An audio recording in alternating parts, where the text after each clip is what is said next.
So like to fully answer this question, we're gonna have to do a little bit of a story time. It's just like a lot. It's not even that it's hard to get through, it's just a lot to talk about. Let's get into it. I was 17 years old when I got pregnant with Bentley. I had him about 3 days after I turned 18. When he was born, he was perfectly healthy. You know, he was normal. He passed all the tests. Everything was fine. Daddy was only 17 and his family was moving back to Texas. And I decided to follow them so that way he could be with Bentley and we could raise them together. And like we were still together and everything, you know, we were just kids. So we moved to Texas when Bentley was about 2 months old. And when he was 3 months old, he started getting like cold symptoms, nothing unusual, but it wasn't getting better. And we took him to 3 different doctors. They told us, oh, it's just allergies because, you know, his little body's getting used to being in Texas. It happens to everybody who moves to Texas, which I was like, the very last time we took him in, it was to an urgent care and they told us the same thing, that it was just allergies and to give him some nasal spray and eye drops and that's it. You know, he was only 3 months old, so there's not a lot they could do. But they didn't run any tests or anything like that. They just based it off of what we told them. But I think it was within the same night of going to urgent care, I noticed he wasn't wanting to nurse a lot, which was really unlike him. I know he was only 3 months old, but he was eating a lot.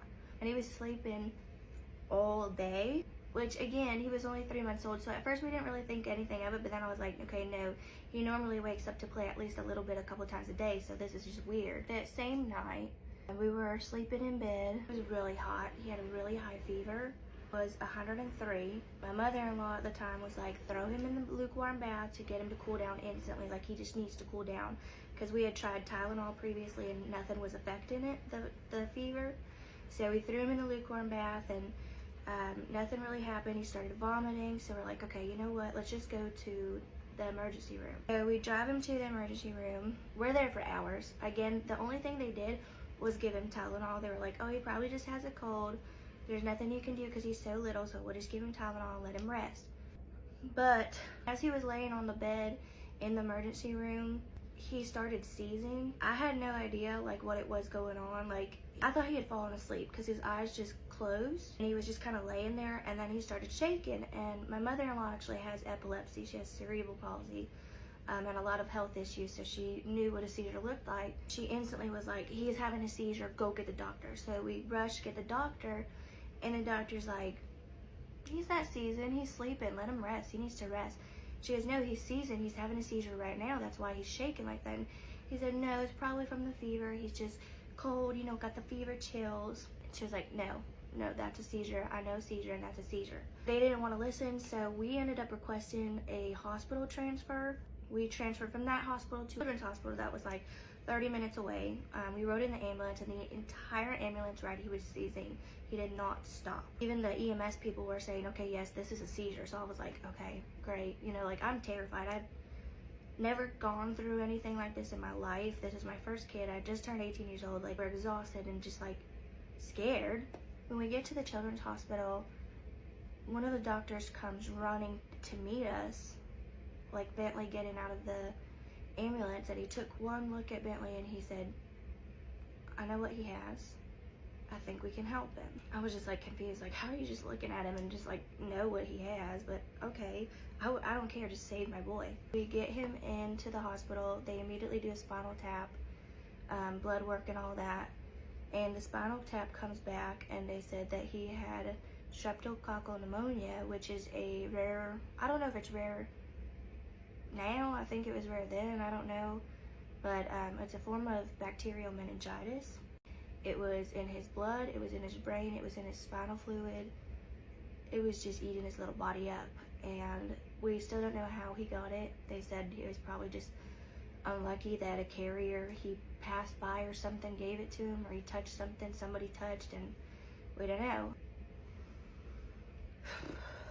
Still was seizing and not getting better, so they ended up having to put him in a medically induced coma. They started on him on a bunch of like medication and antibiotics. At this point he was on like 6 different medications for his seizures to get those to stop, and they weren't constant, but they weren't stopping at all. And a couple days had passed, he wasn't getting any better. He was still in the coma. I remember waking up, I was on the couch, and there was nurses and doctors everywhere, and they said that we had to leave the room immediately. He stopped breathing on his own, so they had to put him on a ventilator. So they rushed us out of the room to do that. And when we came back, that was like a really hard sight to see. And they told us to say our goodbyes. They told us that they didn't think that he was going to make it through the night, and that if he did, it's only because the ventilator was there doing it for him.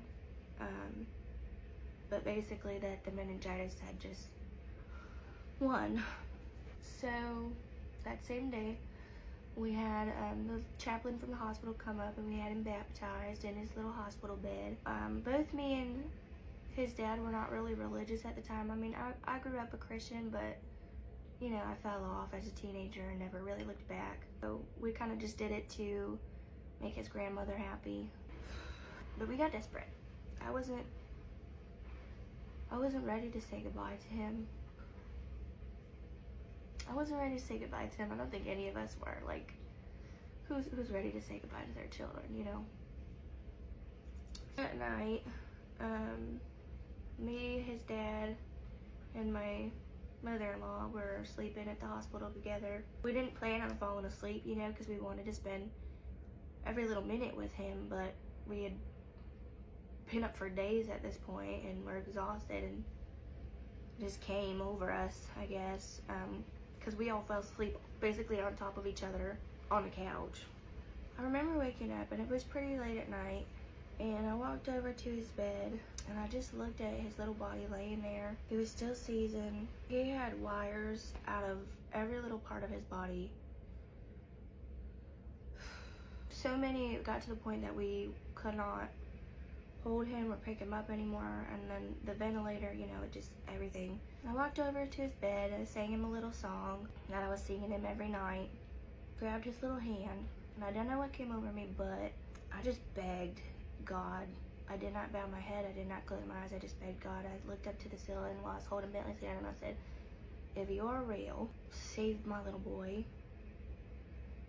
Don't let him go, don't let him die, don't take him from me, because he's not ready and I'm not ready. If you're real, do this for me, and I will dedicate my whole entire life to you. I don't care what I have to do. I don't care, I promise. Just save him. I didn't know it at the time, but his daddy actually did the exact same thing after I went back and sat down and passed out again. And the next morning, we woke up. His bed was so surrounded with doctors and nurses that we couldn't even peek through, and we thought, okay, this is it. This is the time. He's gone. But it was noisy. It wasn't like everybody was quiet. Everybody was rushing around and being so loud and talking, and I was like, what is going on? Like, if he's passed away, I feel like they would have woke us up. I feel like they would have said something already, or it wouldn't be as hectic. Finally, we like stand up and we're like, okay, what's going on? They look at us and they part, like, so we could see his bed in between them, and he was awake. Bentley was awake, and he was off the ventilator. Thank the Lord Almighty, my son was alive, is alive to this day. You know, he survived the meningitis. Unfortunately, though, he did not come out of it the same. He had severe brain damage, severe body damage. We didn't learn all of his diagnoses at once. It took a while. We learned most of them at the hospital after the meningitis had cleared and everything, and then we went to rehab and learned some more there.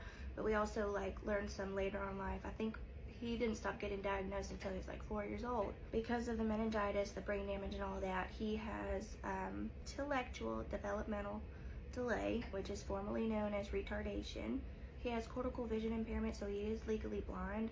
Although compared to his vision from when he was a baby, when everything first happened to now, I do think that he has had vision improvement. You can tell he can see some things. At first, you could tell he could see nothing, and then it was like colors and shadows, and now I think he can see okay. He's also had eye surgery, so that helped a lot too. He has a shunt that goes from the middle of his head all the way down to his stomach, because he has hydrocephalus, which is too much fluid on the brain, so the shunt helps drain it out. I have had issues with that where it's drained too much and not drained enough. He has a seizure disorder. He has diabetes insipidus, which is basically his brain doesn't make the hormone that controls his sodium or his urine input, something like that. He was diagnosed with sensory processing disorder as well as autism. Has hip dysplasia. He's nonverbal. Bones aren't growing in the right way. He didn't start walking until he was 7, almost 8 years old. Crawl around on his knees before then, but because of that, he's got really small feet and weak ankles and just weak bones. He also, I'm sure you guys have seen in the videos, he also has a feeding tube in his belly. After the meningitis, able to get him to relearn how to breastfeed again. It was before we put his shunt in, and that's actually how I found out he needed it. It was because he was breastfeeding all the time. He was like constantly thirsty, but not peeing. When we took him to the hospital, they found out. But after that surgery of putting that on his brain, he lost the ability to breastfeed and eat baby food. Since then, he's had a lot of swallows that he's done, and he doesn't aspirate or nothing. It's just the ability to eat and drink. He does eat some things, but he goes on like a couple months he'll do good eating, and then a couple months he won't do good eating. But he doesn't eat enough by mouth or well enough by mouth to just eat by mouth. And he also cannot drink any fluids. He never has been able to. We don't know why. We've tried bottles, sippy cups, syringes. I don't know. He won't do it. Also got, in his little chest, he's got a VNS, a vagus nerve stimulator. It's supposed to help with the seizures. So it's like an electric shock constantly. And then when he's having a seizure, we have a little magnet that we put over this, and it activates like an extra shock pulse or something like that. That's supposed to stop the seizure. We're actually gonna have to get the battery changed out here pretty soon, so we're probably looking at a surgery pretty soon, but I'm sure that there's probably a couple of things that I missed, because I know he's got well over 14 diagnoses, but those are like the most important ones that affect him every day. I will say progress that he has made is amazing, because after everything that happened and after he went to rehab, he basically would just lay there all day, do nothing. Like, he just wasn't a lively baby, you know, he just wasn't himself. Now he's almost 10 years old. He's ranging anywhere from 6 months old to 2 years old mentally, depending on what area. He's got a personality. He's a little jokester. He likes hiding and pranking and scaring. He goes to public school now. He used to go to ABA instead of public school, and he did really well there too. He does get speech therapy, physical therapy, occupational therapy, O&M therapy, vision therapy. Like, he's got the works, but you know what? It's working, and I'm happy he's here, and I'm happy he's alive. That's the story of Bentley. It's such a good testimony for me, and I'm sure it would be his testimony if he could talk, obviously, because that's like, it happened to him. Thank you, Jesus, for Bentley. Let me know if you have any questions, I guess. I don't know. I haven't told this story in a long time. I feel like I'm missing a lot, but it's okay. One thing I forgot to mention that I find really important to this story, because looking back at it, especially now, it was like God was in every single detail and with us every step of the way, whether we knew it or not. As I had mentioned that when we got to the children's hospital, the doctor ran out, took one look at Bentley and said, "I know what's wrong with him. I think I can help him." And I remember feeling so confused about that, like how he just knew by looking at him. And it turned out that his brother during their childhood actually ended up with the same exact meningitis that Bentley had had. And he was there every step of the way with his brother until the very end. Unfortunately, his brother did not make it, but it's what led this doctor to being a doctor, and it's what led him to being able to save Bentley. And I thank God for that, and I thank God for that man. I thank God that he was there, and I thought it was really awesome that he shared his story with us, because it's really hard. Yeah.